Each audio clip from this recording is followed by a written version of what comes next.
അച്ഛൻ നമ്മൾ വേളം കണ്ടില്ലേ? ഇസഹാക്കിന്റെ അപ്പൻ അയാൾ വഞ്ചി എടുത്തോണ്ട് കടലിൽ പോയിരിക്കുകയാണ്. മരിച്ചുപോയ ഇസഹാക്കിന്റെ അമ്മച്ചെ കടൽ കാണിക്കാൻ പോണെന്ന് പറഞ്ഞാ വാശി പിടിച്ച. ഈശോയെ,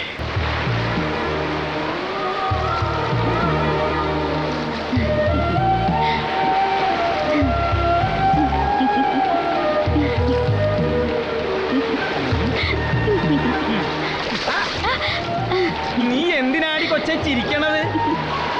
നമ്മുടെ മോൻ ചെറുക്കൻ നമ്മളെയും തിരക്കി വന്നാ എന്ത് ചെയ്യുമെന്ന് ഓർത്തല്ലേ നീ ഈ ചിരിക്കണത്? അതിനെനിക്ക് അവനെ പേടിയൊന്നുമില്ലടി പെണ്ണെ. എന്നെ പിടിച്ചുകൊണ്ട് പോകാൻ വന്നാലേ നിക്കറഴിച്ച് ചന്തിയിൽ നല്ല പെട കൊടുക്കും ഞാൻ. മീശ വെച്ച തടിയനാണെന്നൊന്നും ഞാൻ നോക്കില്ല കേട്ടാ.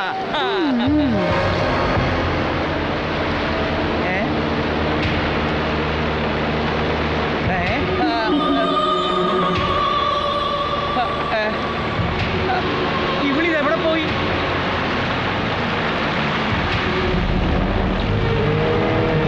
ആരോട് ചോദിച്ചിട്ടാ വഞ്ചി എടുത്ത് കടലിലിറങ്ങിയ? ആരോടും ചോദിച്ചില്ല. ചോദിക്കാതെ പിന്നെ അപ്പനാണെന്ന് നോക്കല്ലോ, ഒറ്റ കിറങ്ങി ഞാൻ തരും. ആ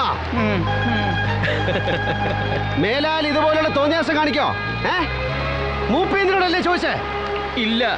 ഇത് കണ്ടല്ല, ഇത് വെച്ചൊരു കീറങ്ങ് കീറിയാലേ 3-ാം ദിവസം പൈത്തങ്ങ് കയറിയെന്നിരിക്കും. മൂപ്പീന്ന് വെറുതെ എന്റെ കയ്യിൽ കോരിത്തരിപ്പ് ഉണ്ടാക്കരുത് കേട്ടാ. എന്നാ വന്ന് വഞ്ചി കയറ്. കയറാൻ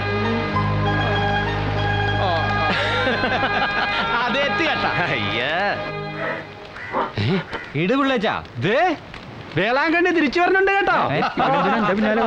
അടി അടി. കൊച്ചൗസേ കടൽ കാണിക്കലൊക്കെ കഴിഞ്ഞായിരുന്നാ? അതെ, അത്ര വലിയ ദേഷ്യമൊന്നും വേണ്ട. ഇനി ഇങ്ങനെ സർക്കിറ്റിന് ഇറങ്ങിയാൽ ഞാൻ വീട്ടിൽ കൊണ്ടുപോയി മുറിയിലിട്ട് പൂട്ടും. പള്ളിയിൽ നിന്ന് അച്ഛൻ എന്ന് പറഞ്ഞാലും ഞാൻ തുറന്നുവിടൂല. നീ പോടാ മീന്തലയാ. ഞാനേ നിന്റെ അപ്പനാ. കൂട്ടാനെ കൊണ്ട് ചങ്ങലയും കൊണ്ട് വന്നാലേ നിന്റെ കൈ വെട്ടി ഞാനത് മാറ്റും. കേട്ടോടാ കേട്ടോടാ പുല്ലേ.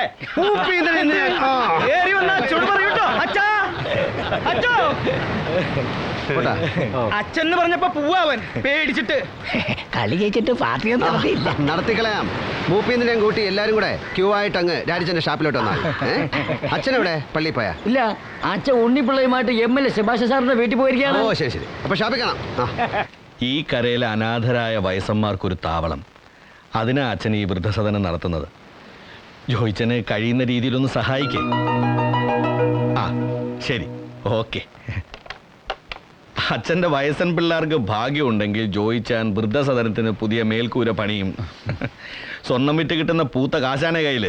എവിടുന്ന്? ഞാൻ കുറെ ശ്രമിച്ചതല്ലയോ. ആ പാവങ്ങള് ഭാഗ്യമില്ലാത്തവരാ. പിന്നെ ഇസഹാക്കിന്റെ സന്മനസ്സുകൊണ്ട് അന്നം മുട്ടാതെ കഴിയുന്നു, അത്ര തന്നെ. ഇസഹാക്കോ? അതേന്ന് അവന്റെ അപ്പം വേളാങ്കണ്ണി സദനത്തിലാ. കടാലിൽ പോയി കിട്ടുന്ന 500 ആയാലും 5000 ആയാലും അവൻ അവർക്ക് വേണ്ടിട്ടാ ചെലവാക്കുന്നത്. തള്ളെ കടലെടുത്തെങ്കിലും പെറ്റവയറിന്റെ പുണ്യം എന്നൊക്കെ പറയുന്നത് ഇസഹാക്കിനെ പോലുള്ളവരെയാ. ഇവിടെ എനിക്കും ഉണ്ടൊരു സന്തതി, അറിയാലോ അവന്റെ സ്വഭാവം. ഇസഹാക്കിനെ കാക്കുന്നത് മാലാഖയാണെങ്കിൽ അവന് കാവൽ നിൽക്കുന്നത് ചെകുത്താനാ. അതാ അവൻ ജനിച്ചപ്പോ തന്നെ തന്തയുടെ തലയെടുത്തത്.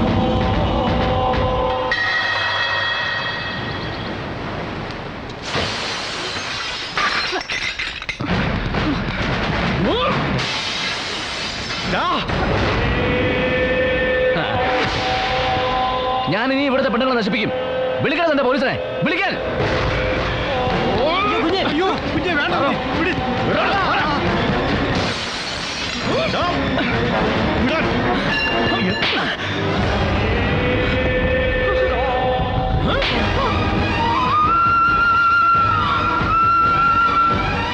ജസ്റ്റിൻ, എന്താടാ ഇത്? എന്ത് കുരുത്തക്കേടാ മോനെ നീ കാണിക്കുന്നത്? സ്വന്തം അമ്മാവനെ തല്ലുക? തല്ലല്ല, കൊല്ലു ഞാൻ. കൊന്ന് കടലറിയും. ഇയാൾ ആ തള്ളക്ക് ദൈവമായിരിക്കും, പക്ഷെ എനിക്ക് പുല്ല പുല്ല്. മാറോട്.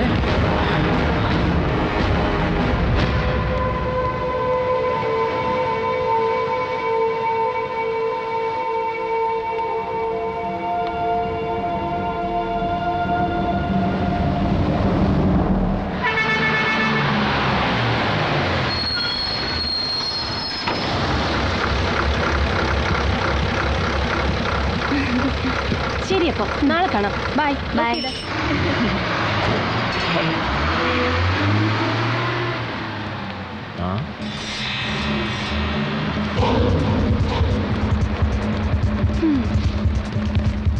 നിക്കേ, നീ ആ ഉണ്ണിപ്പിള്ളയുടെ മോളല്ലേ?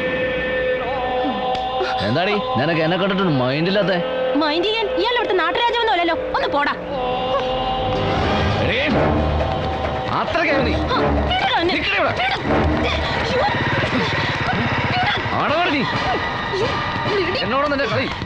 ചന്ദ്രിക കടാപ്പുറത്തെ കള്ള് ഷാപ്പിലെത്തുമ്പോ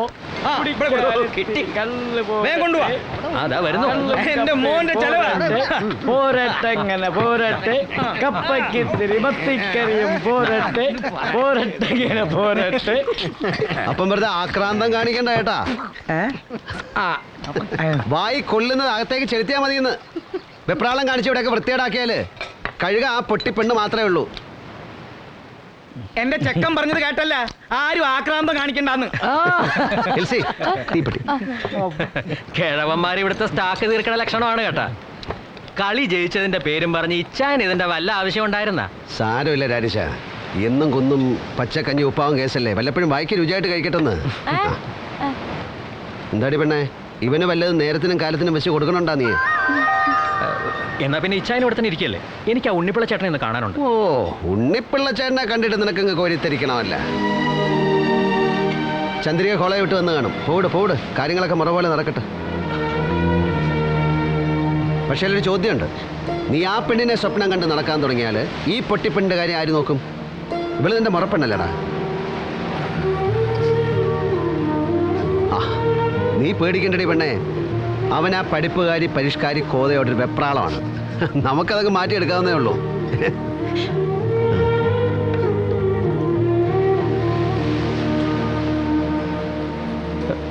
ഇത്രമാത്രം വിഷമിക്കാനെ കൊണ്ട് എന്താണ് പ്രശ്നം? ഞാൻ സത്യമല്ലേ നിന്നോട് പറഞ്ഞുള്ളൂ. ഇല്ല ചായ, ഇങ്ങള് പറയണ സത്യം തന്നെയാണ്. പക്ഷെങ്കിൽ എനിക്കുണ്ടല്ലോ മനസ്സെന്നൊരു സാധനം. അതിൽ കയറി പറ്റിയ പെണ്ണ് ചന്ദ്രികയാണ്. കുട്ടിക്കാലത്തെ മോഹിച്ചു പോയതാ. ഇനി എത്ര കഴുകിയാലും തുടച്ചാലും പോവില്ല. ഒരു പെണ്ണ് മനസ്സിലോട്ട് കയറിയ ആണിന്റെ ശങ്കിലുണ്ടാവണ പെടപെടപ്പ് ഞാൻ ഈ ചായനോട് പറഞ്ഞു തരണ്ടല്ലോ. വേണ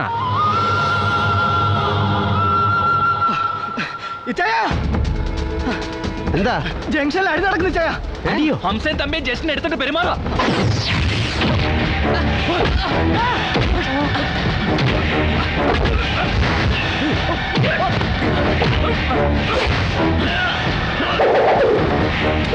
ജസ്റ്റിനെ തൊട്ടുകളിക്കുന്ന അല്ലടാ.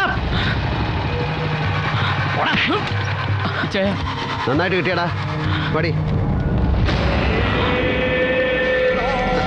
ഇവൻ തന്നെ ഉപദ്രവിച്ചോടി ചന്ദ്രയെ. ആ, ഇനി ആ ജസ്റ്റിനെ നീ എന്തിനാടാ ഈ കരയിലെ പാവപ്പെട്ട പിള്ളേരെല്ലാം ഇങ്ങനെ ഉപദ്രവിക്കണേ? നോക്ക്, നിന്റെ അമ്മാവൻ സെബാസ്റ്റ്യൻ സാറിനോട് നമുക്കൊക്കെ സ്നേഹവും ബഹുമാനമാണ്. അതുകൊണ്ട് തന്നെ ഇത്രയും നാൾ നിന്റെ കൊള്ളരുതായ്മകൾ മകൾ സഹിക്കുകയും ചെയ്ത് ഇതിപ്പോൾ അവസാനമായിട്ട് ഒരിക്കൽ കൂടെ ക്ഷമിക്കാനും തയ്യാറാണ്. നീ പെങ്കൊച്ചിനൊരു മാപ്പ് പറഞ്ഞിട്ട് നേരം വൈകുമ്പോൾ വീട്ടിൽ പോകാൻ നോക്കിയാണ്. അങ്ങനെ പോയില്ലെങ്കിൽ നിങ്ങൾ എന്ത് ചെയ്യും?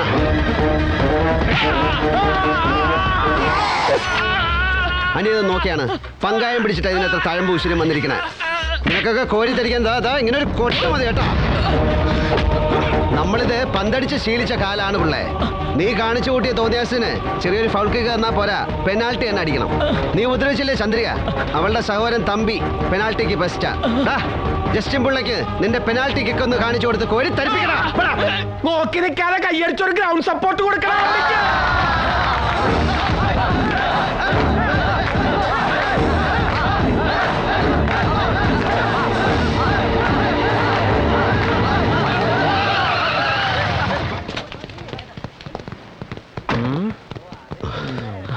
എന്താടാ നീ നട റോഡിലും ഫുട്ബോൾ കളി തുടങ്ങി? തുടങ്ങാനിരുന്നതാണ് കേട്ടാ, അപ്പോഴേക്കും സാറ് വന്നില്ലേ.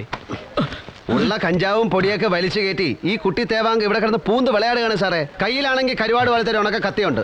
സാറ് സെബാസ്റ്റ്യൻ സാറിന്റെ ബന്ധുവല്ലേ, ഒന്ന് പറഞ്ഞ് ബോധ്യപ്പെടുത്തി കൊടുക്കാൻ നോക്കും. നീ പോടാ, ഞാൻ കയറി പിടിച്ച നിന്റെ അമ്മയും പെങ്ങളൊന്നുമല്ലോ. പണ്ട് കെട്ടിക്കൊണ്ടുവന്നൊരുത്തി 5-6 കൊല്ലമായിട്ട് ജയിലിൽ കിടക്കുന്നുണ്ട്. ഇവളെയാണോ നീ ഇപ്പൊ കീപ്പായിട്ട് വെച്ചിരിക്കുന്നത്?